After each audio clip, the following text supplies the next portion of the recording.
नमस्कार विद्यार्थियों, आज आपका फिर से श्री राम क्लासेज में हार्दिक स्वागत करता हूं। पिछली कक्षा में हमने प्रश्नावली 10th क्लास की 1.2 की थी। आज हम 10th क्लास की प्रश्नावली 1.3 करेंगे NCERT कोर्स की। तो 1.3 जो प्रश्नावली है उसको करने से पहले उस एक प्रमेय है 1.3 वो लिखा देता हूँ, वो देखिए। प्रमेय 1.3 P एक अभाज्य संख्या है। P एक अभाज्य संख्या है। P एक अभाज्य संख्या है यदि P a स्क्वायर को विभाजित करती है। यदि P a स्क्वायर को विभाजित करती है,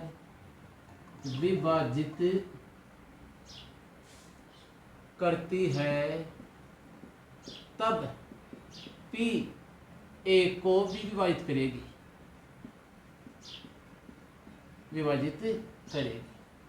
ये प्रमेय आपको याद रखनी है, ये हमेशा काम आएगी। अब विद्यार्थियों प्रश्नावली 1.3 शुरू करता हूँ। ये तो 1.3 प्रमेय है।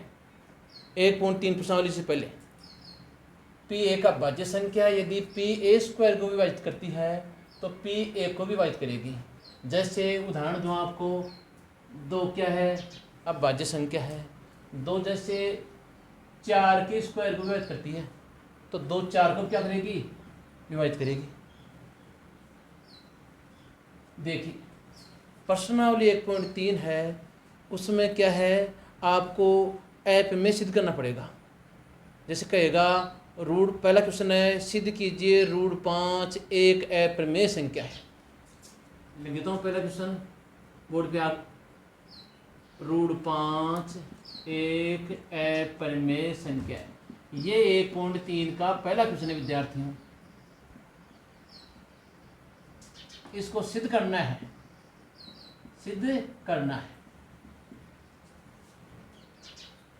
विद्यार्थियों, हम इसमें उल्टा मानते हैं। सिद्ध क्या करना है कि 5 एक अप्रमेय संख्या है। आप उल्टा मान लीजिए कि रूट 5 एक परिमेय संख्या है। तो देखो इसका क्या तरीका है, समझिए।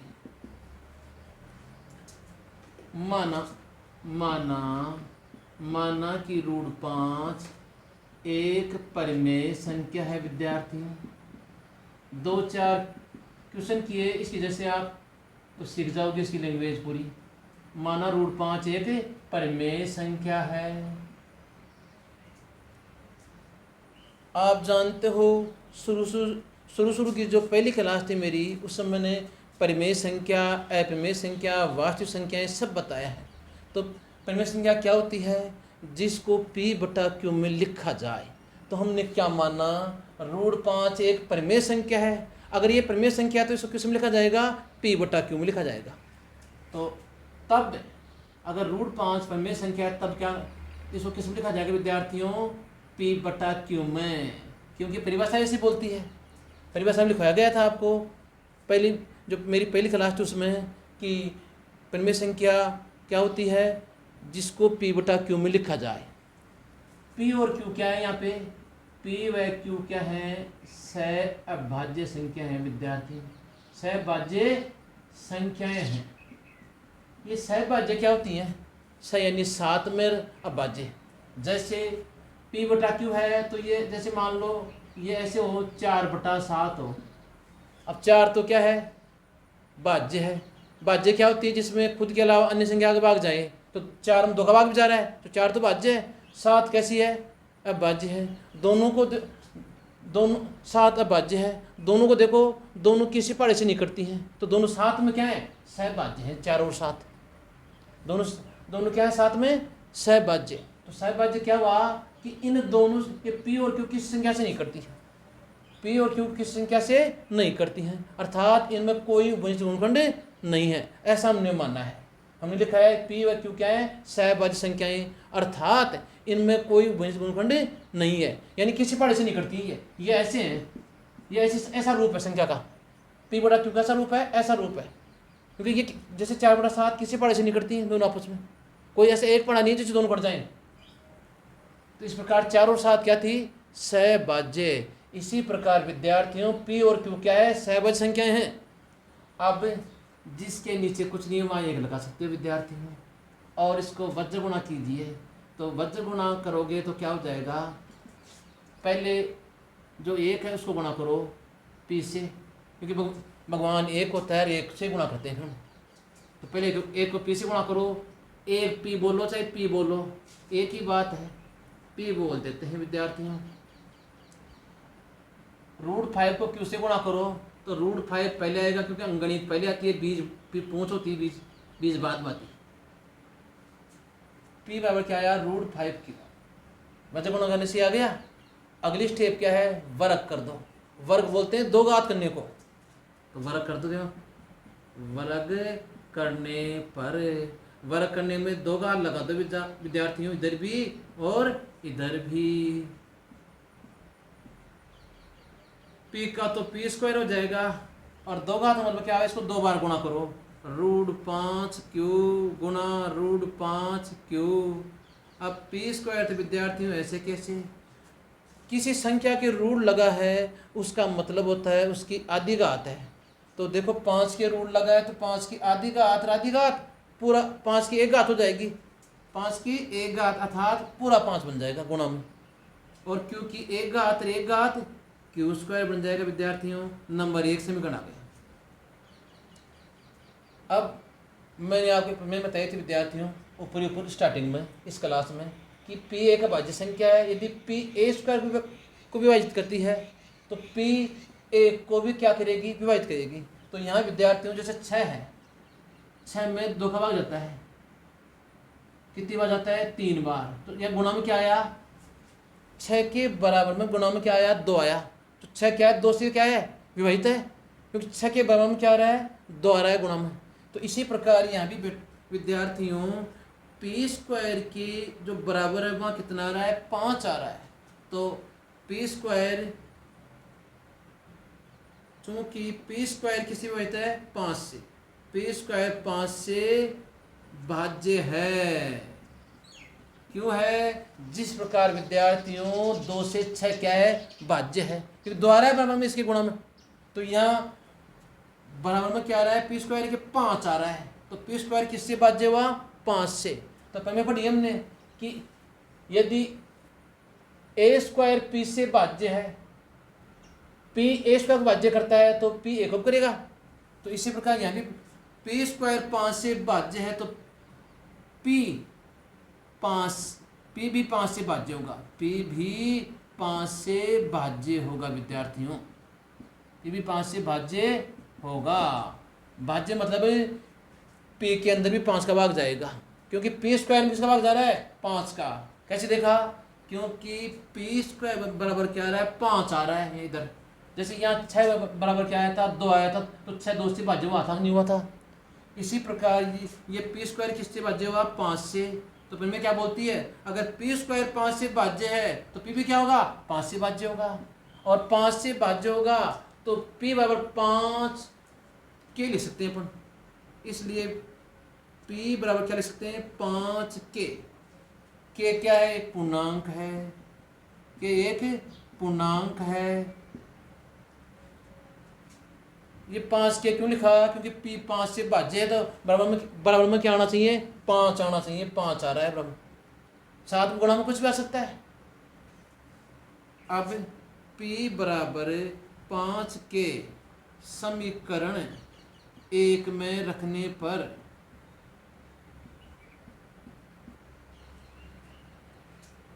p² 5 से भाज्य है तो p भी 5 से भाज्य होगा। अगर भाज्य होगा p 5 से तो p को लिख सकते हैं क्या? p बराबर 5 के क्या एक पूर्णांक है। अब p बराबर 5 के समीकरण 1 में रखने पर जब भी कोई मान किसी समीकरण में रखते हैं उसको शुरू से पकड़ते हैं। हमें मान कहाँ रखना है? समीकरण 1 में, तो 1 को शुरू से पकड़ लो। शुरू यहाँ से हो रहा है, एक समीकरण 1 रहा, शुरू कहाँ से हो रहा है? यहाँ से। शुरू में क्या आया? p², तो p का मान कितना? 5 के। तो 5 के लिखो, स्क्वायर है इसके, स्क्वायर लगा दो, बराबर फिर 5 आ रहा है, आने दो जी, q² आ रहा है, आने दो जी। अब 5 में 25, 25 के स्क्वायर तो यहाँ आ गया,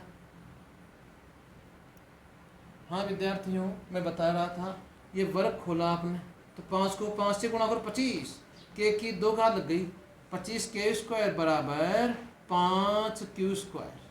अब काटो विद्यार्थियों, 5 एकम 5, 5 दूनी 10, तो क्या आया 1 क्यू स्क्वायर, इधर आया 2 क्यू, 25, 5 बार कटेगा विद्यार्थियों ही। हाँ विद्यार्थियों, इस लाइन से दोबारा देखिए आप, 5 था, 5 एकम 5, 5 25, तो यहाँ क्या बच गया 5 के। अब इधर जाएगी आपका, यहाँ देखिए इस लाइन के बाद में इधर देखिए बोर्ड पे विद्यार्थियों, देखो विद्यार्थियों पहले 1 को लेंगे क्योंकि पहले भगवान आता है, तो 1 क्यू स्क्वायर पहले लेंगे। 1 क्या है क्यू स्क्वायर, 1 क्यू स्क्वायर, वो क्यू स्क्वायर कह सकते हो, भगवान समझ सकते हैं इसमें। भाई एक को किसी से क्या से गुणा करो वही संख्या आ जाएगी, तो 1 को क्यू स्क्वायर से गुणा करो, क्यू स्क्वायर आ गया। फिर क्या आ रहा है बीच में, बराबर आ रहा है, आने दो आराम से। फिर क्या आ रहा है 5 के स्क्वायर आ रहा है, तो 5 के स्क्वायर लिख दो विद्यार्थियों। यहाँ क्या देख रहे हो आप कि ये क्यू स्क्वायर के बराबर में क्या आया 5 आ गया, तो क्यू स्क्वायर किससे भाज्य हुआ 5 से, क्योंकि क्यू स्क्वायर 5 से भाज्य है। क्यों, क्योंकि बराबर है वो क्या आ रहा है 5 आ रहा है, क्यों क्यू स्क्वायर 5 से भाज्य है। तो प्रमेय क्या बोलती है, अगर क्यू स्क्वायर 5 से भाज्य है तो क्यू भी क्या होगा 5 से भाज्य होगा, इसलिए क्यू भी 5 से भाज्य होगा।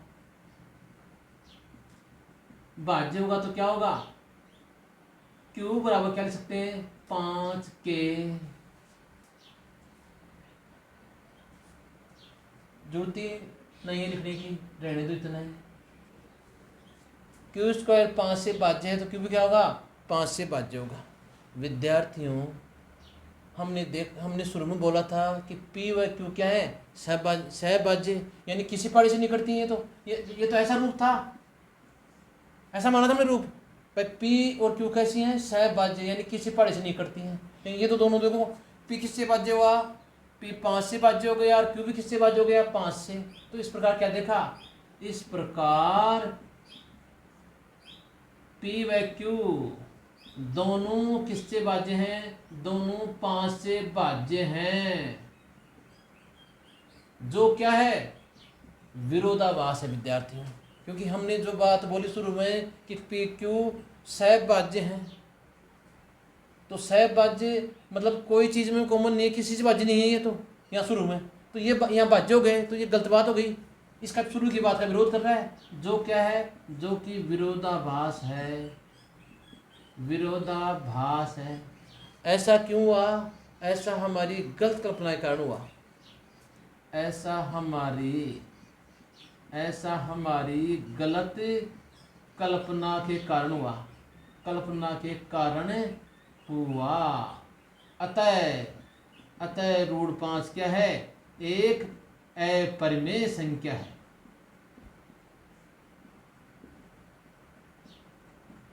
ये गलत कल्पना क्या होती है, जो चीज़ मानते हो उसको बोलते हैं कल्पना करना। हमने शुरू में क्या माना था, भाई रूढ़ 5 क्या एक परिमेय संख्या मानी थी, तो ये हमारी गलत कल्पना थी, तभी लास्ट में विरोध हुआ इसका।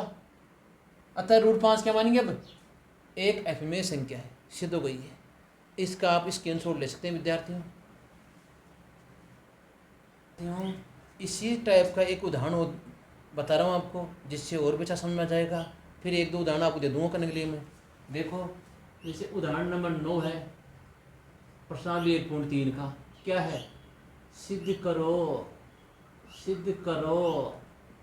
√3 एक अपरिमेय संख्या है, एक अपरिमेय संख्या है। तो विद्यार्थियों मैंने जो 1.3 का पहला क्वेश्चन बताया था, रूढ़ 5 एक अपरिमेय संख्या है, उसकी जैसे ये होगा, उल्टा मानेंगे हम। देखो इसका माना √3 एक परिमेय संख्या है, माना √3 एक परिमेय संख्या है। और विद्यार्थी आप जानते हो कोई परिमेय संख्या होती है उसको P/Q में लिखा जाता है, तो इसको क्या किया जाएगा तब, अगर ये √3 एक परिमेय संख्या है तो तब इसको किस में लिखा जाएगा, P/Q में लिखा जाएगा। हमेशा का नेम बना लो ये, तो कभी भी आप परिमेय संख्या मानते हो तो उसको मानते क्या लिखना है, P/Q में लिखना है। P/Q क्या है, P/Q वही भाषा सह अभाज्य संख्याएं हैं। नीचे एक लगा दो और वज्र गुणा कर दो। पहली लाइन क्या है, वज्र गुणा करो, इसका गुणा करने पर तो देखो पहले भगवान का नंबर आता है, भगवान एक है, एक को P से गुणा करो P, फिर √3 को Q से करो ऐसे तिरछा, तो √3Q। अब अगली स्टेप क्या आती है, वर्ग करने की आती है विद्यार्थियों। वर्ग करने पर, वर्ग बोलते हैं 2 घात को, घन बोलते हैं 3 घात को, तो दोनों तरफ कर दो वर्ग। P के भी 2 लगा दो ऐसे, और इस √3 के Q के भी 2 लगा दो ऐसे। P का बन गया P², इसको 2 बार लिख दो ऐसे। तो देखो P² तो ऐसे कैसे, √3 तो मैंने बताया था किस संख्या के रूट है, तो वो आधी घात है, तो आधी 3 की पूरी घात है। हाँ 3 हो गया ये, तो 3 की आधी घात पूरी घात, यानी 3 बन गया कुल। और क्योंकि एक घात क्योंकि घात 2 बन जाएगी विद्यार्थियों, क्योंकि किसी के ऊपर कुछ भी एक भी घात नहीं है तो एक घात जरूर मानते हैं। जैसे यहाँ क्यों है, इसके ऊपर एक भी घात नहीं है तो इसकी एक घात है, इधर भी एक घात है तो एक घात 2 घात। लेकिन जैसे √Q है तो क्या होगा, आधी घात तो ये आधी इसकी, तो क्योंकि कितनी घात, क्योंकि Q है उसकी कितनी घात हो जाएगी, पूरी 1 हो जाएगी। ये नंबर 1 बोलेंगे विद्यार्थियों। अब वही भाषा P² है, इसके बराबर कितना आया, 3 आया। तो चूंकि P² 3 से भाज्य है, इसलिए P भी 3 से भाज्य होगा।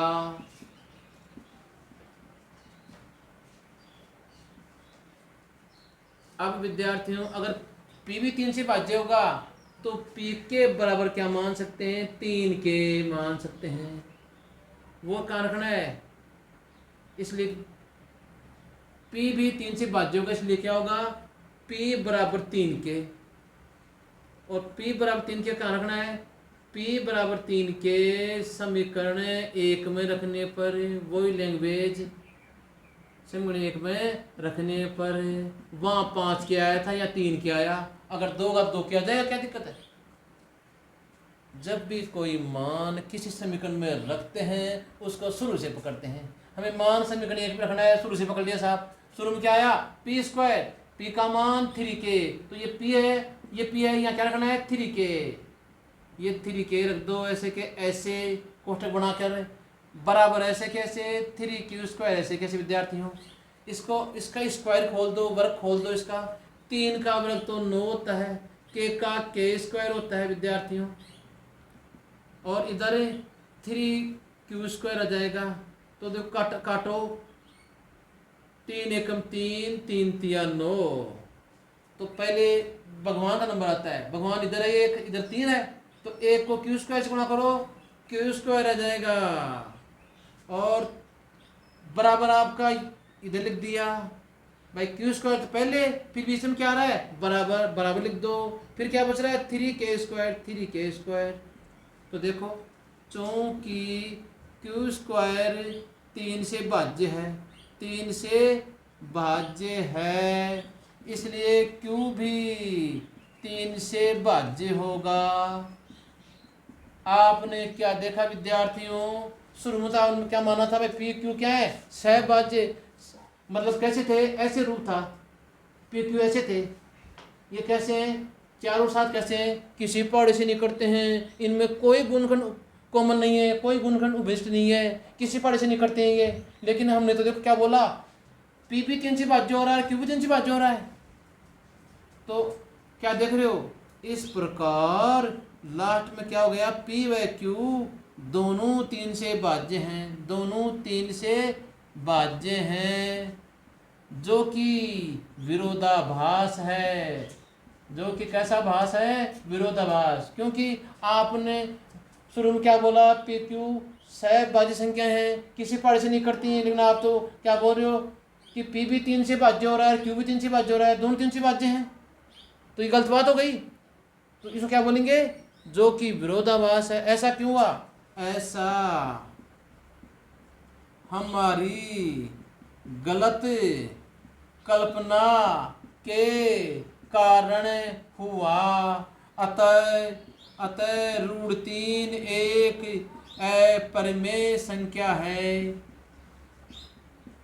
अपरिमेय संख्या है। इसी प्रकार विद्यार्थियों आप अन्य उदाहरण भी कर सकते हैं। जैसे इसका स्क्रीनशॉट ले लो, बताता हूँ आगे फिर। जैसे विद्यार्थियों एक उदाहरण मन से मोल लेता हूँ आपके लिए, जिससे आपको ये अच्छी तरह समझ में आ जाए। मैंने रूढ़ 5 ले लिया, रूढ़ 3 ले लिया, रूढ़ 2 नहीं लिया, 2 ले लेता हूँ विद्यार्थियों। उदाहरण मन का मान लो, चाहे आप उदाहरण कोई सा हो सकता है, मन का मान लो, उदाहरण मन का उदाहरण है। तो सिद्ध करो कि रूढ़ 2 एक अपरिमेय संख्या है। तो वही भाषा, जहाँ जहाँ 3 है वहाँ 2 कर दो विद्यार्थियों। माना रूढ़ 2, ऐसे सीख के प्रैक्टिस करनी करता क्या आपको घर से। माना रूट 2 एक परिमेय संख्या है, फिर रूट 2 क्या लिखना है, पी बटा क्यू में लिखना है। देखो वही भाषा आ गई, पी और क्यू क्या है, सहभाज्य संख्याएं हैं। फिर वज्र गुणा कर दो, तो देखो एक को पी से किया, पी आ गया, रूट 2 को क्यू से करो, रूट 2 क्यू आएगा, यहाँ पे आया यहाँ अगली बस वही।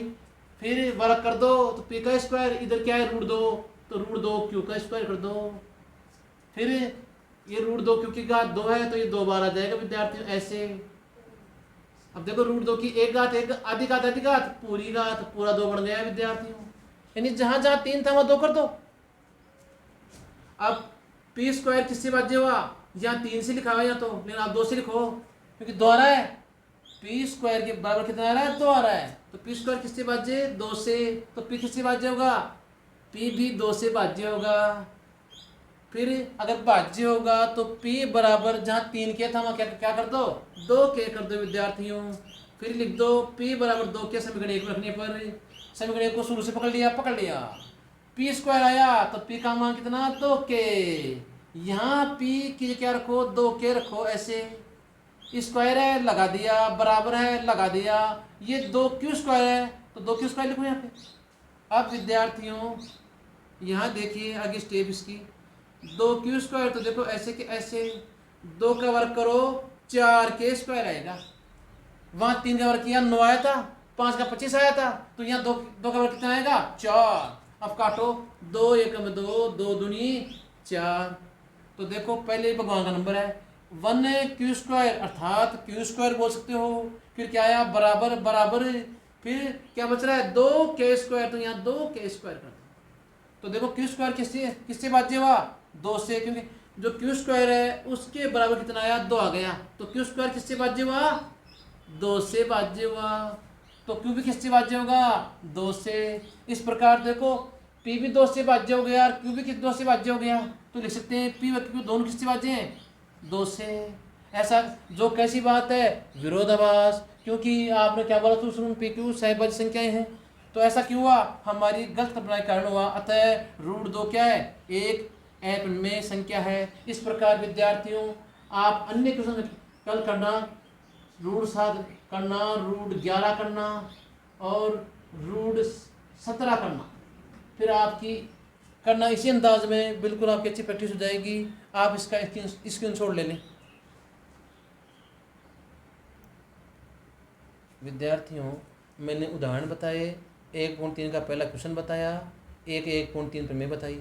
अब विद्यार्थियों 1.3 प्रश्नावली है, उसका पहला क्वेश्चन तो क्या था, रूट 5 एक अपरिमेय संख्या है, करवा दिया मैंने आपको आराम से।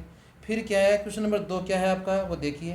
क्वेश्चन 2 है, सिद्ध कीजिए 3 + 2 रूट 5 एक अपरिमेय संख्या है। क्वेश्चन बोर्ड पे मिल जाएगा आपको, देखिए ठीक है। क्वेश्चन 2 क्या है, सिद्ध कीजिए 3 + 2 √5 एक अपमेय संख्या है। क्वेश्चन 2 देखिए, सिद्ध करो। ये क्वेश्चन नंबर 2 है विद्यार्थियों आपका। देखो विद्यार्थियों, अपमेय संख्याएं 2 प्रकार की होती हैं। एक तो होती है शुद्ध और एक मिलावटी। शुद्ध किसको बोलते हैं? जैसे √5 है, कोई मिलावट नहीं है, शुद्ध है बिल्कुल। शुद्ध अपमेय संख्या है। √7 है, √2 है, √3 है। लेकिन ये संख्या लूँगा, जैसे मान लो ये कैसी है? मिलावटी, क्योंकि 5 गुणा हो रहा है, 5 अपमेय संख्या है। और ऐसे हो तब भी मिलावटी, क्योंकि 5 जुड़ रहा है इसमें। तो विद्यार्थियों, मैंने आपको 2 प्रकार की अपमेय संख्याएं बताई। एक तो शुद्ध और एक मिलावटी। मिलावटी कैसे हो सकती है? गुणा में कोई संख्या गुणा हो जाए, कोई संख्या जुड़ जाए, ऐसी। शुद्ध क्या होती है? केवल इकलौती होती है। जैसे ये शुद्ध है सारी, और ये मिलावटी है। ये भी कैसी मिलावटी है? तो मिलावटी का तरीका थोड़ा सा अलग है विद्यार्थियों। शुद्ध का तरीका मैंने बता ही दिया आपको। देखिए, मैंने शुद्ध अपमेय संख्या कैसे सिद्ध करते हैं ये बता दिया तरीका मैंने। अब आपको प्रश्न नंबर 2 से बताऊंगा कि मिलावटी अपमेय संख्या कैसे सिद्ध करते हैं। तो वही तरीका उल्टा मानोगे विद्यार्थियों आप। तो माना 3 + 2 √5 एक परिमेय संख्या है। परिमेय संख्या है, उल्टा मान लिया आपने। अरे मैंने एक बात बताई थी, कोई परिमेय संख्या मानते हो, मानते ही उसको कैसे लिखना है? P/Q में लिखना है। क्योंकि परिमेय संख्या क्या होती है? जिसको P/Q में लिखा जाए। तो विद्यार्थियों, तब अगर इसको आपने क्या माना? एक परिमेय संख्या माना, तो इस संख्या को क्या लिखा जाएगा? P/Q में लिखा जाएगा विद्यार्थियों। P व Q क्या है? P व Q सहभाज्य संख्याएं हैं।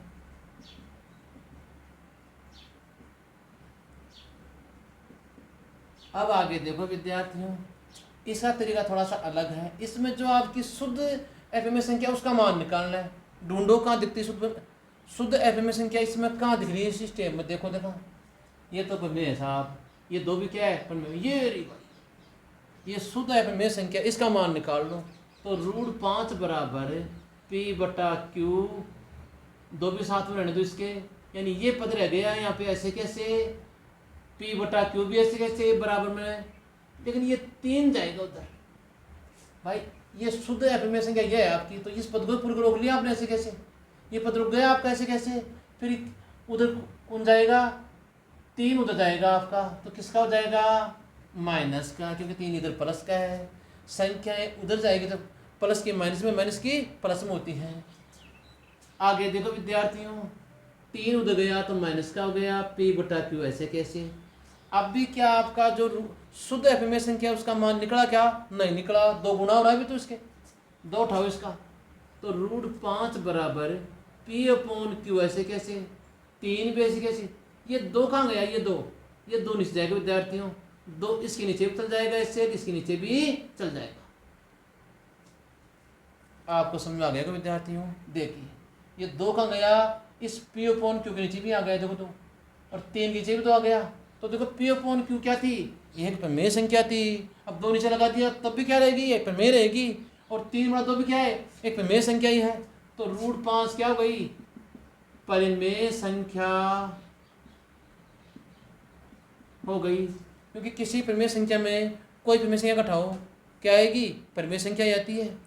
किसी परिमेय संख्या में कोई परिमेय संख्या घटाने पर क्या आती है? परिमेय संख्या आती है। तो √5 परिमेय संख्या आ गई। तो √5 एक परिमेय संख्या है जो कि विरोधाभास है। क्योंकि विद्यार्थी √5 एक परिमेय संख्या नहीं है, ये तो एक अपमेय संख्या है। क्योंकि क्वेश्चन नंबर 1 में सिद्ध किया आपने कि √5 सिद्ध करो, √5 एक अपमेय संख्या है। लेकिन यहाँ कैसी आ रही? √5 परिमेय आ रही है। तो ये कैसी बात है? उल्टी बात है, विरोधाभास है ये तो √5 एक परिमेय संख्या आ रही है जो क्या है? जो कि विरोधाभास है। जो कि विरोधाभास है। ऐसा क्यों हुआ? ऐसा हमारी गलत कल्पना के कारण हुआ। ये गलत कल्पना क्या थी हमारी? हमने शुरू में माना था 3 + 2 √5 एक परिमेय संख्या है। तो ये मानना क्या कल्पना कहलाता है? तो ये कैसी कल्पना थी? गलत थी, तभी तो गलत बात आई। देखो गलत बात क्या आई? √5 परिमेय संख्या होना। √5 परिमेय संख्या नहीं है, √5 क्या है? अपरिमेय संख्या है। तो ऐसा क्यों हुआ? गलत कल्पना के कारण हुआ। अतः इसी को लिख दो वापिस, 3 + 2√5 एक अपरिमेय संख्या है। एक क्वेश्चन और हो जाए, तीसरे का पहला क्वेश्चन। तीसरा क्वेश्चन है, इसे सिद्ध करना है विद्यार्थियों। तीसरे का पहला क्वेश्चन क्या है? ये तीसरे का पहला क्वेश्चन आपका है, बता रहा हूं मैं, 1/√2।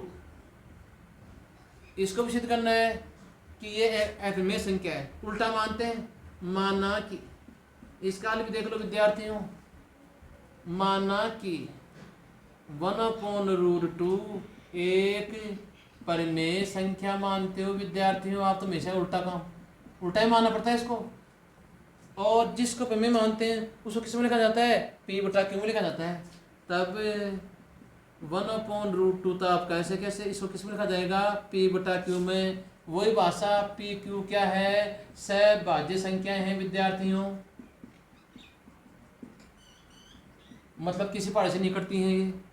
अब विद्यार्थियों यहाँ देख रहे हो, शुद्ध जो अपरिमेय संख्या है वो नीचे आ रही है 1/√2। तो मैंने बताया था कि मिलावटी, ये भी मिलावटी का रूप है। मिलावटी संख्या भाग, मिलावटी संख्या ऊपर आ सकती है भाग संख्या के, नीचे आ सकती है, गुणा में आ सकती है, कैसे भी आ सकती है। तो यहाँ देखो √2 के ऊपर आ गई एक, तो ऐसा क्या करना पड़ेगा? परिमेय करना पड़ेगा, परिमेयीकरण है। तो देखो 1/√2 तो ऐसे कैसे, बराबर भी ऐसे कैसे, ये संख्या भी ऐसे कैसे। परिमेयीकरण केवल इधर करना है, इस साइड में। √2 से ऊपर नीचे गुणा कर दो विद्यार्थियों। देखो √2 से 1 गुणा किया, √2 ही आ गया।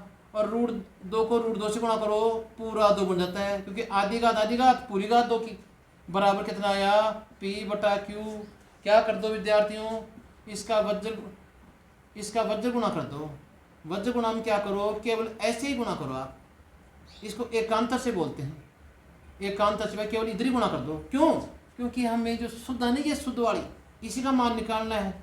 तो देखो √2 तो आपका ऐसे के ऐसे, ये 2 इधर गया, क्या बन गया? 2P/Q।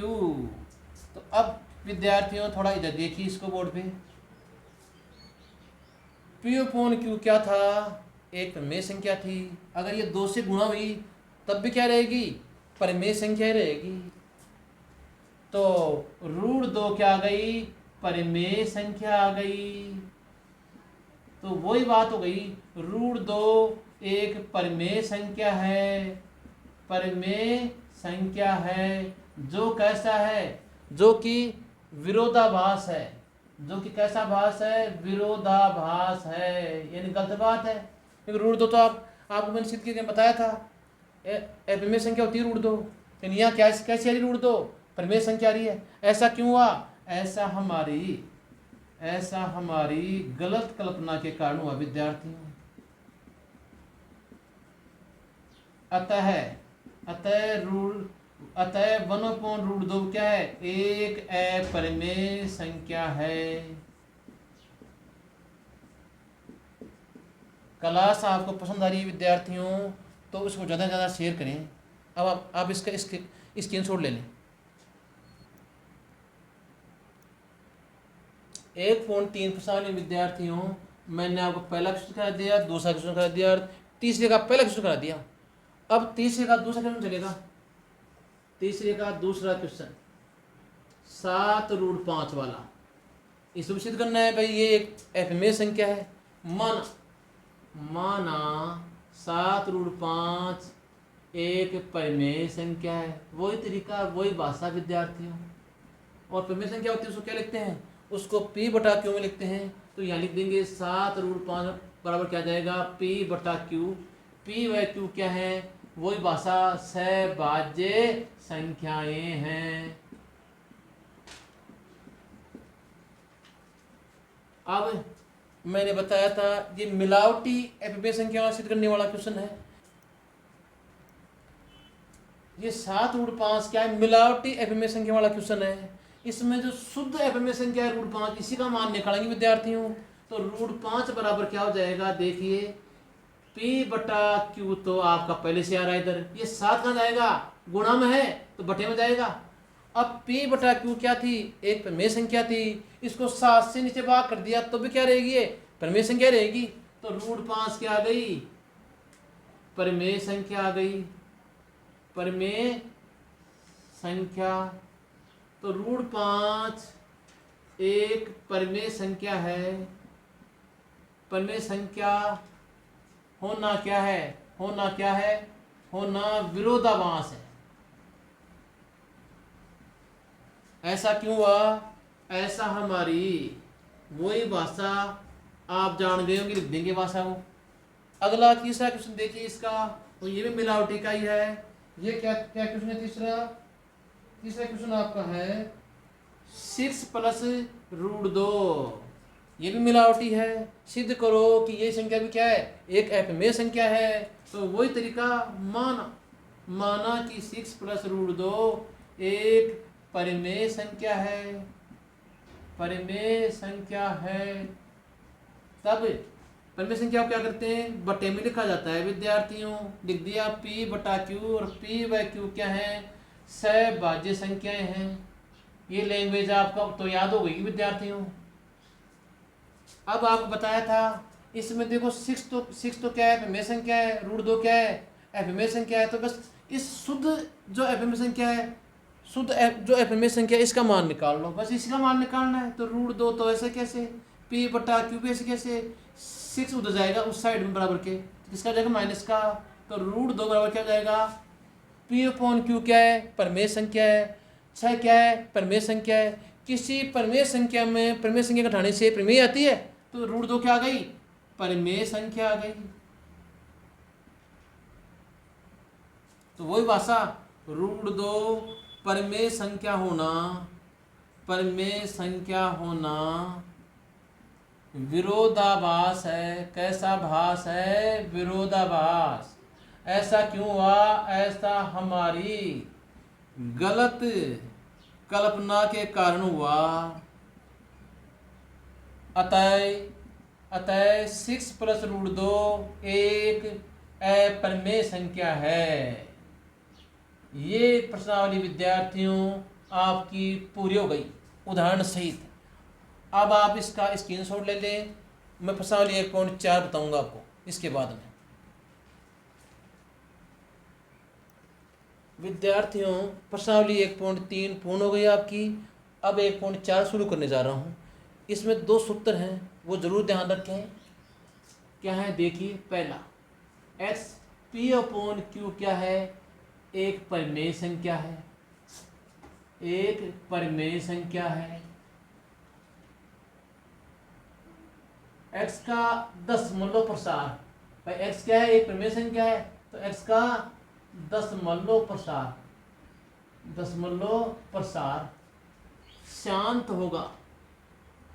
शांत होगा यदि Q के अभाज्य गुणनखंड है, Q के अभाज्य गुणनखंड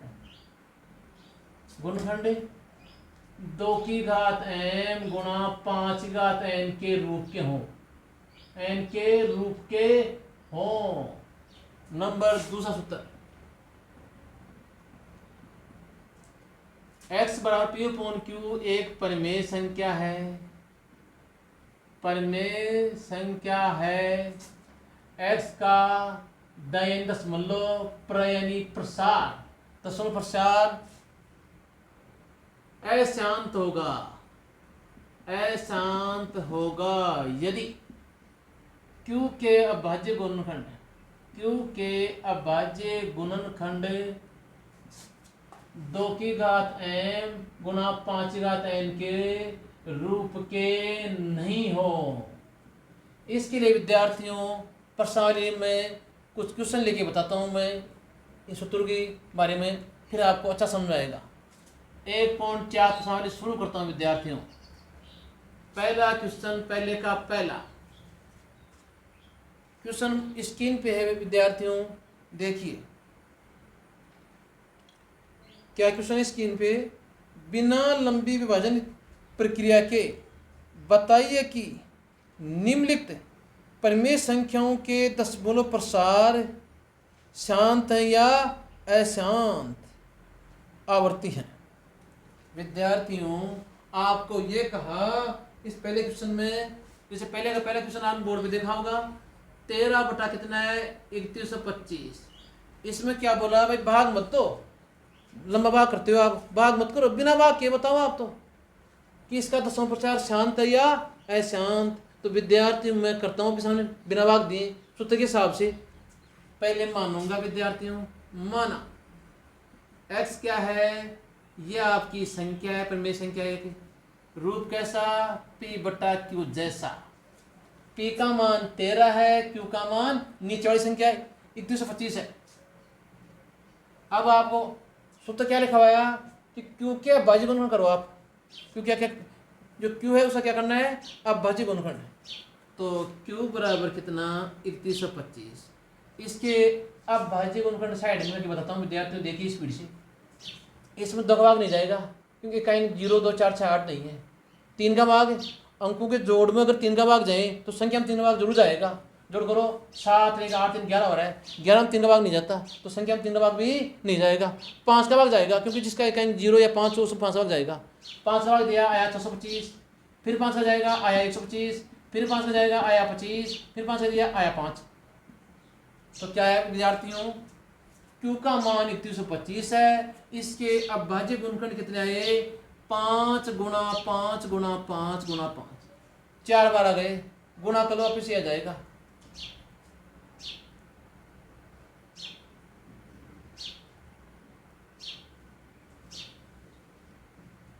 पचम 25 55 125 125 625, 5 बार आएगा। पाँचम 25 25 पंजे 125 125 पंजे 625 625 पंजे 3125। भाई 5 6 30 बच के 1 5 2 10 25, 5 का भाग दिया 125 5। तो 3125 से कितने गुणन आए, 3125 से गुणन आए 5 गुणा 5 गुणा 5 गुणा 5। 5 कितनी बार आया, 5 बार। तो क्यों लिख सकते हैं अपन क्या, 5 की घात 5। आधार कितना 5। आधार किसको बोलते हैं, जो संख्या होती है उसको। यहाँ 5 है सब जगह, 5 लिख दिया आधार। कितनी बार आया, 5 बार, तो 5 घात हो गई। अब विद्यार्थी इसका रूप बनाएंगे। रूप क्या था, 2 की घात m का 5 की घात n का। क्योंकि अभाज्य गुणनखंड केवल 5 के रूप में हो सकते हैं, केवल 2 के रूप में हो सकते हैं और दोनों के रूप में हो सकते हैं। अगर क्योंकि अभाज्य गुणनखंड केवल 2 के रूप में हो, केवल 5 के रूप में हो या दोनों के रूप में हो, 5 और 2, तब तो प्रसार कैसा होगा, संख्या का शांत होगा। तो यहाँ विद्यार्थियों केवल 5 के रूप में है, 2 नहीं है तो 2 लगा सकते हैं मन से। 2 की घात 0 गुणा 5 की घात 5, तो रूप कैसा, 2 की घात m गुणा 5 की घात n, अर्थात x का दशमलव प्रसार कैसा है विद्यार्थियों, शांत है। इसका आप स्क्रीनशॉट ले लें। अगला क्वेश्चन मैं बताता हूँ फिर। मैंने विद्यार्थियों 1.4 का पहला क्वेश्चन बता दिया। पहले का पहला 13 बटा 3125, उसका प्रसार कैसा आया, शांत। अब एक क्वेश्चन और देखो, पहले का दूसरा 17 बटा 8 है।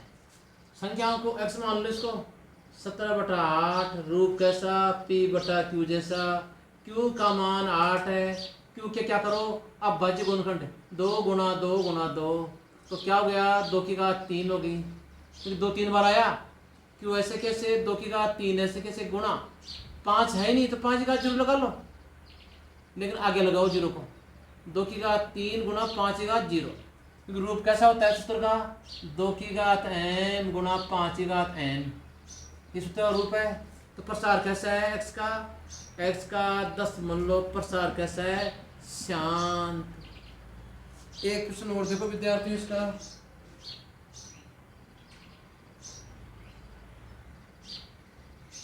क्वेश्चन अच्छा देखो। पहले का छठा क्वेश्चन 23 बटा कितना है, इसमें आ रहा है 2 की घात 3 और 5 की घात 2। 2 की घात 3 गुणा 5 की घात 2। इस संख्या को x मान सकते हो, रूप कैसा, P बटा Q जैसा।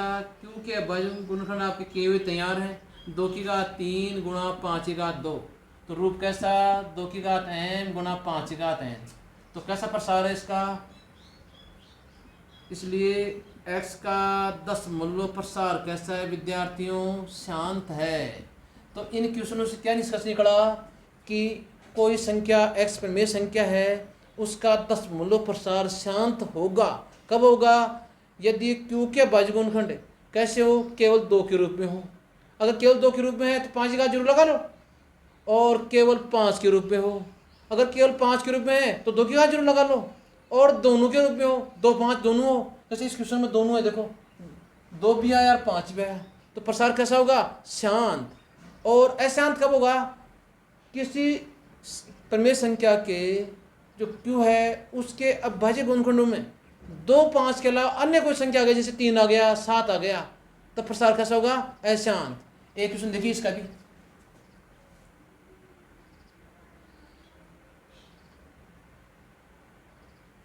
जैसे विद्यार्थियों क्वेश्चन नंबर 5 हो, देखो आप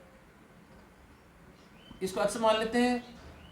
29 बटा कितना है, 343। रूप कैसा, P बटा Q जैसा।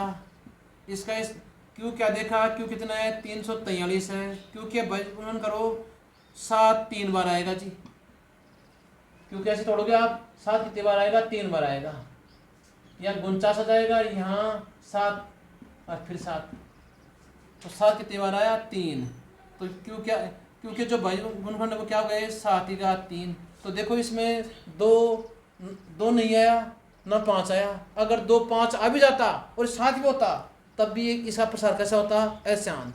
तो अशांत में क्या होगा, अशांत में 2 5 के अलावा अन्य कोई संख्या होगी, और जिसमें 2 5 के अलावा अन्य कोई संख्या हो वो उसका प्रसार अशांत होता है। तो इसका प्रसार कैसा है, अशांत होगा। इसका आप स्क्रीन छोड़ ले लें।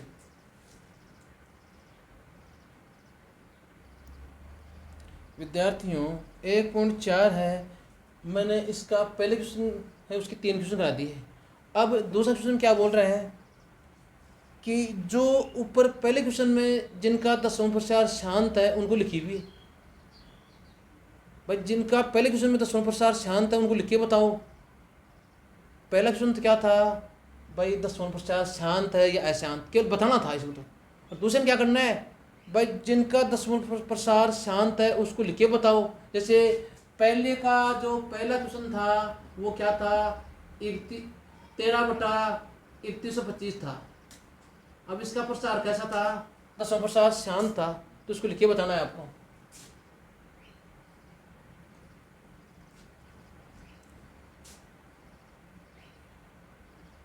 इसमें देखो x बराबर है 13, तो ऐसे कैसे, इसके अभाज्य गुणनखंड किया आपने, यानी टॉपिक क्या है, शांत दशमलव प्रसार लिखना। शांत दशमलव प्रसार लिखना कैसे लिखते हैं, पहले हम केवल जांच की थी भाई शांत है क्या शांत। और दूसरे में क्या कहा, दूसरे में क्या है भाई, जो शांत है उसको लिख के बताओ कैसे लिखेंगे, बिना भाग दिए। जैसे भाग देंगे 7 को 2 का तो कितना आता है, 3/5 आता है भाग देने से। बिना भाग दिए कैसे लिखते हैं इसको, तो देखिए इसको देखो आप, तो 3125 है, इसके अभाज्य गुणनखंड करो, 5 की घात 5 आएंगे विद्यार्थियों। तो विद्यार्थियों शांत दशमलव प्रसार लिखते समय नीचे जो क्यू के अभाज्य गुणनखंड है उनको ध्यान से देखो। क्यू के अभाज्य गुणनखंडों में 2 व 5 की घात समान होनी चाहिए। अगर 2 है नहीं तो 2 की घात ले लो, मन से गुणा कर दो ऊपर नीचे, है तो समान करो। यहाँ देखो 5 की घात तो 5 दिख रही है मुझे क्योंकि अभाज्य गुणनखंडों में, 2 दिख नहीं रहा। तो मैंने क्या बताया कि क्योंकि अभाज्य गुणनखंडों में 2 व 5 की घात समान होनी चाहिए। तो 2 की घात 5 की घात कितनी है, 5, तो 2 की कितनी होनी चाहिए, 5 होनी चाहिए। तो लिख दूंगा 2 की घात 5 से ऊपर नीचे गुणा, तो x बराबर है 13/5 की घात 5 गुणा, ये तो था ही हमारे पास। अब किससे गुणा किया ऊपर नीचे, 2 था ही नहीं, तो 2 की घात 5 से यहाँ भी गुणा कर दो और यहाँ भी गुणा कर दो। अब देखो नीचे 5 की घात 5 हो गई, 2 की 5 हो गई, क्योंकि नियम क्या बोलता है भाई शांत दसों प्रसार लिखना है तो 2 की घात भी सेम होनी चाहिए, 5 की भी सेम होनी चाहिए। तो देखो अब 5 की भी 5 ही है, 2 की भी 5 हो गई, क्योंकि पहले तो था ही नहीं, तो मैंने गुणा कर दिया 2 की घात 5 से ऊपर नीचे। अब x बराबर क्या हो जाएगा 13। तो ऐसे कैसे 2 की घात 5 को 5 बार लिख दो, 2 को ऐसे, क्योंकि 2 तो आधार है, 5 घात है तो आधार को 5 बार लिख दो ऐसे। नीचे 5 की भी 5, 2 की भी 5, अलग अलग 5 है तो मिला के भी क्या हो जाएगी 5, यानी 5 गुणा 2 की भी 5 कर दो। पहले 5 की अलग 5 थी, 2 की अलग 5 थी, अब दोनों क्या कर दो मिला दो गुणा में, 5 गुणा 2 की भी 5। अब विद्यार्थियों x बराबर 13, तो देखो ऐसे कैसे 2 को गुणा करो, 2 दूनी 4, 4 दूनी 8, 8 दूनी 16, 16 दूनी 32, 5 दूनी 10 की 5। अब देखो विद्यार्थियों x बराबर गुणा करो 32 96, 32 से कम 32, 32 और 9 41 बटे 10 की घात 5। अब x तो ऐसे कैसे विद्यार्थियों 4 16 भी ऐसे कैसे। इतना सबको समझ में आ गया होगा विद्यार्थियों। यहाँ 10 की घात कितनी वो देखो लास्ट में 5 घात है, तो दाईं तरफ से 5 अंक गिनो, 1 2 3, 5 अंक है ही नहीं तो 2 जीरो लगा लो मन से, हो गए 5 अंक। ये लो बेटा बिना वाक दिए निकाल दिया इसका दसवां प्रसार जो कि शांत है। ऐसे अन्य क्वेश्चन भी आप कर सकते हैं, इसका स्क्रीनशॉट ले लें आप। अब एक क्वेश्चन और लेता हूँ दूसरे के लिए मैं। एक था 17/8, एक्स मान लेंगे इसको, p/q रूप है इसका, तो इसका प्रसार कैसा था शांत। अब उसको लिखते कैसे हैं वो देखिए, x बराबर 17/2 की घात 3 हो जाएगा, क्योंकि 8 के अब भाज्य गुणनखंड करते हो आप तो कितनी बार आएगा 2 गुणा 2 गुणा 2, 3 बार 2 आएगा। अब मैंने बताया था नीचे जो q के भाज्य गुणनखंड है उनमें 2 है 5 की घात समान होनी चाहिए। अब नीचे q के जो भाज्य गुणनखंड है उनमें 5 है नहीं तो समान कहाँ से होगी, तो नीचे कितनी घात 2 की 3, तो 5 की कितनी घात होनी चाहिए 5 की भी घात 3 होनी चाहिए, तो 5 की घात 3 से ऊपर नीचे गुणा कर दो, 3 से ऊपर नीचे गुणा कर दीजिए, तो x बराबर क्या जाएगा 17, 2 की घात 3, 5 की भी 3 से ऊपर नीचे गुणा कर दिया, तो देखो x तो ऐसे कैसे 17 ऐसे कैसे, 5 की घात 3 मतलब इसको 5 को 3 बार गुणा लिख दो विद्यार्थियों, 2 की भी 3, 5 की भी 3, तो मिला के भी 3 कर दो, तो देखो x तो ऐसे कैसे 17 ऐसे कैसे, 5 को 3 बार गुणा करो 125 आएगा, 10 की घात 3 हो गया नीचे, 5 दूनी 10 की घात 3, तो x बराबर क्या आया गुणा करो 7 पंजे 85, 7 दूना 34, 8 42, 17 एकम 17 और 4 21, ये लो विद्यार्थियों 10 की घात 3, तो x बराबर 2125, तो ऐसे कैसे 10 की घात कितनी है 3, तो दाईं तरफ से अनगिनो 1 2 3। ये क्वेश्चन कंप्लीट, इसका स्क्रीनशॉट ले ले आप। हाँ एक क्वेश्चन और देखिए, एक क्वेश्चन लिया केवल 5 वाला, एक केवल लिया 2 वाला। अब दोनों वाले लेता हूँ। जैसे मैं एक क्वेश्चन पहले क्या एक छठा क्वेश्चन था जिसका प्रसार कैसा था शांत था। छठा क्वेश्चन क्या था वो 23/2 की घात 3 थी, 5 की 2 थी, 2 की 3 5 की 2।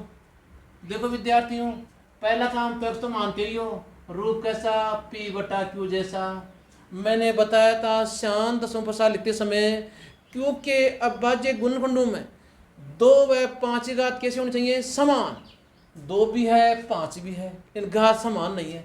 2 की घात कितनी है 3 और 5 की 2 है, तो पहले ये देखो कम कौन सी घात है, कम है 5 की, कम है 5 की 2 घात है, 3 की 2 की घात 3 है, तो 5 की कितनी कम पड़ रही है 1 घात कम पड़ रही है 5 की, 2 की घात 3 है और 5 की 2 है, तो कम घात किसकी है 5 की, कितनी घात कम पड़ रही है 1 घात, तो केवल 5 से ऊपर नीचे गुणा कर दो, 5 से ऊपर नीचे गुणा, ऊपर नीचे गुणा, x बराबर 23 ऐसे कैसे, 2 की 3 5 की 2 ऐसे कैसे।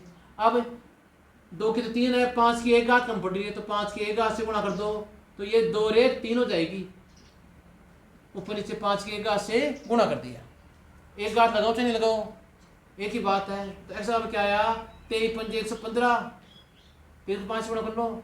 अब 2 की भी 3, अब गुणा में है, घातें जुड़ती गुणा में, तो 5 की 2 घात 1 घात, 5 की 3 घात, एक्स बराबर 115। ऐसे कैसे विद्यार्थियों, 2 की भी 3 5 की भी 3, तो मिला के भी 3 करो ना स्पीड से, कर दी।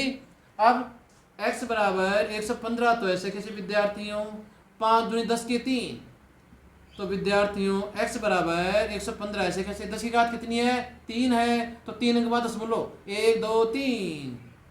इसका स्क्रीनशॉट ले लें विद्यार्थियों आप। विद्यार्थियों 2 क्वेश्चन कंप्लीट हो गए। पहला क्वेश्चन तो क्या था, केवल जांच करनी थी 1.4 में। पहला क्वेश्चन था जिसकी जांच करनी थी। जांच क्या करनी थी भाई, शांत तत्सम प्रसार है या अशांत। दूसरे में क्या था भाई, जो पहले क्वेश्चन जो शांत थे उनका तत्सम प्रसार लिखना भी बताया था। तीसरा क्वेश्चन क्या है, तीसरा क्वेश्चन आपका बोर्ड पे है, देखिए तीसरा क्वेश्चन बोर्ड पे क्या है, देखिए ये क्वेश्चन ये है, कुछ वास्तविक संख्याओं के दशमलव प्रसार नीचे दर्शाए गए हैं। प्रत्येक स्थिति के लिए निर्धारित कीजिए ये संख्या परिमेय है या नहीं। यदि ये संख्या परिमेय संख्या है तो उसको पी बटा क्यू में क्यू रूप की है, ऐसा लिखो इसको। और क्यू के अविभाज्य गुणनखंडों के बारे में आप क्या कह सकते हैं।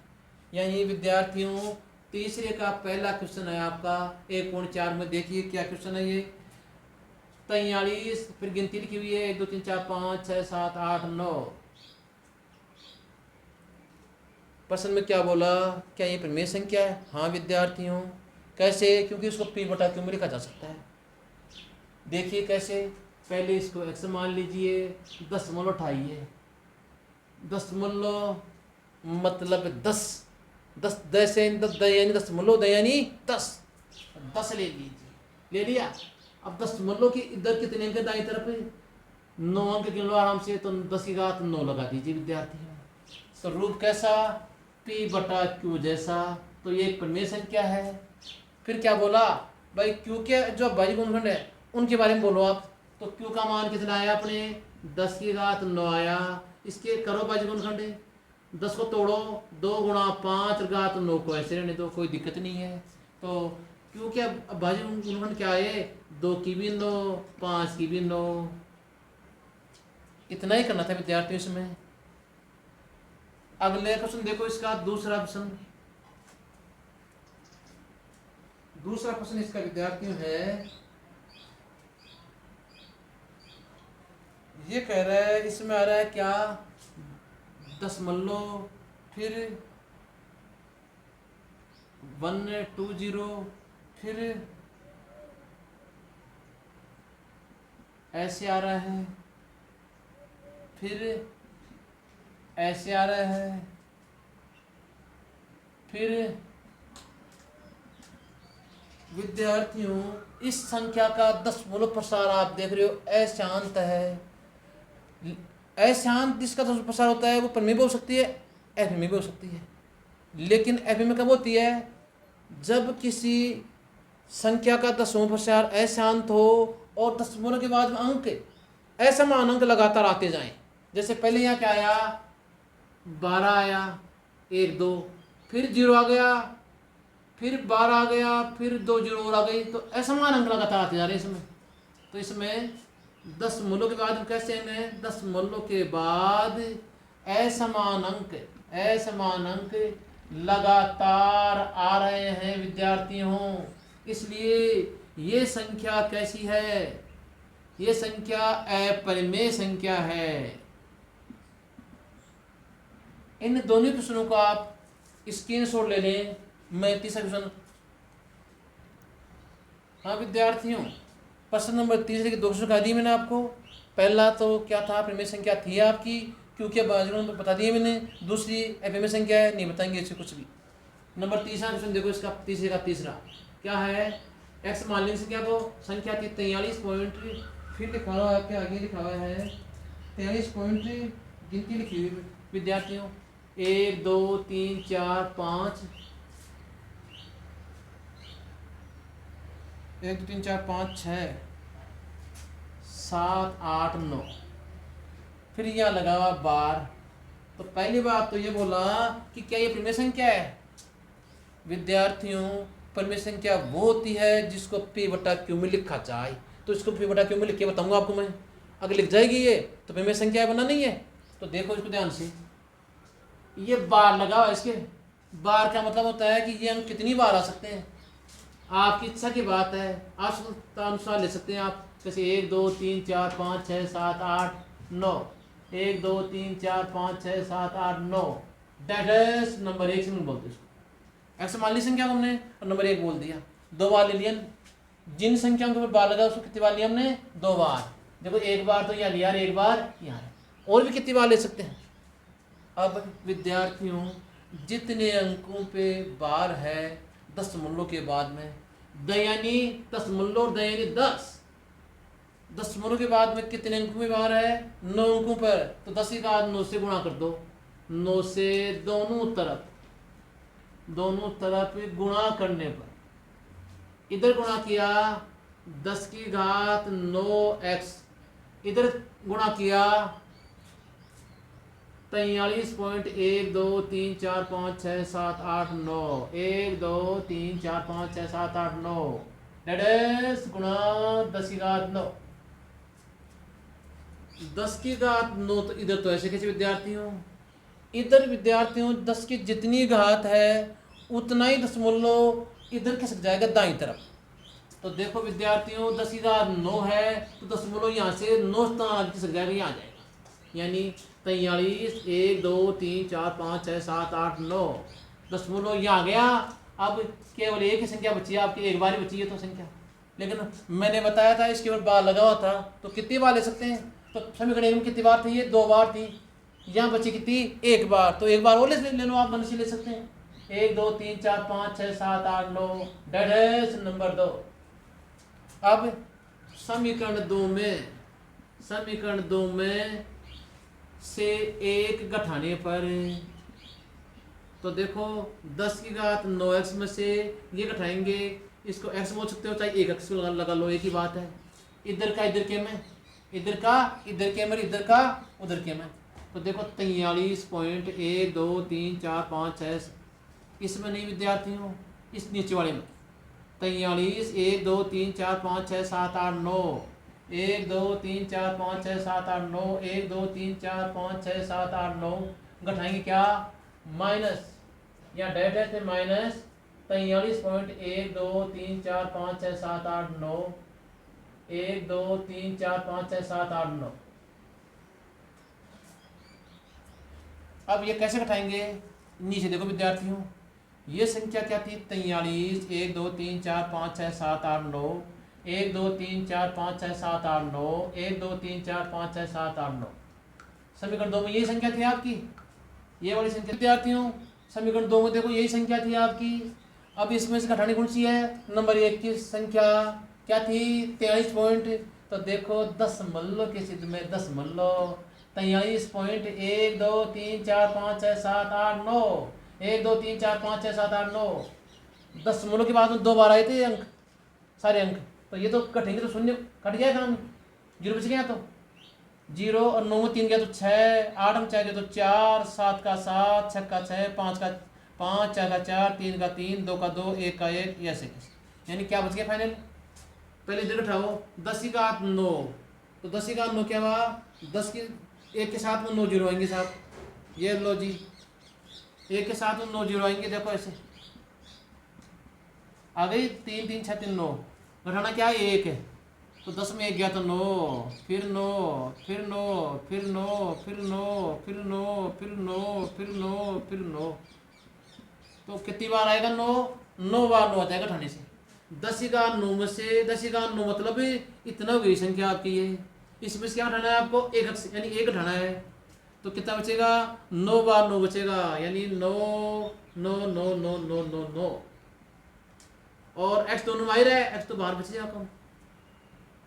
इधर क्या बचेगा? 43 1 2 3 4 5 6 7, और क्या बचेगा? 4 6 दशमलव 0 बचेगा।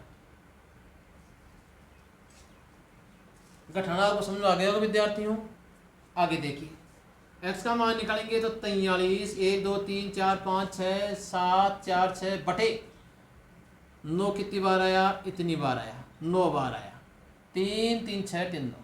तो रूप कैसा, p बटा q जैसा, अर्थात अतः x क्या है, एक परिमेय संख्या है, क्योंकि इसको बटे में लिख सकते हैं। अब क्या आगे क्या बोला कि अगर परिमेय संख्या है तो क्यों क्या अभाज्य गुणनखंड है, उनके बारे में बताएंगे जी। क्योंकि क्यू का मान क्या है, 9 बार 9 स्पीड से देखिए आप। अब क्यू में देखो 9 का भाग जा सकता है ऑलराउंड, इसमें 9 को ले लो, बस या क्या 9 बार 1 बच जाएंगे आपके, 3 3 6 3 9। फिर करो इसी गुणनखंड, 9 तो ऐसे कैसे, फिर 9 बार कर जाएगा इसमें। तो विद्यार्थियों इतना ही पर्याप्त है, आप तो इतना ही रहने दो।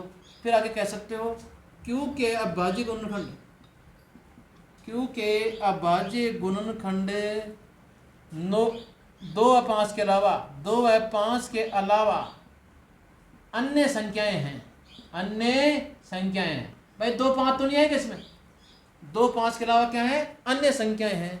ये फसाली 1.4 विद्यार्थियों आपकी आज पूरी होती है। अगर आपको मेरा वीडियो अच्छा लगा हो तो इसको अधिक अधिक शेयर करें, जिससे सभी विद्यार्थियों को इसका फ़ायदा मिले। धन्यवाद।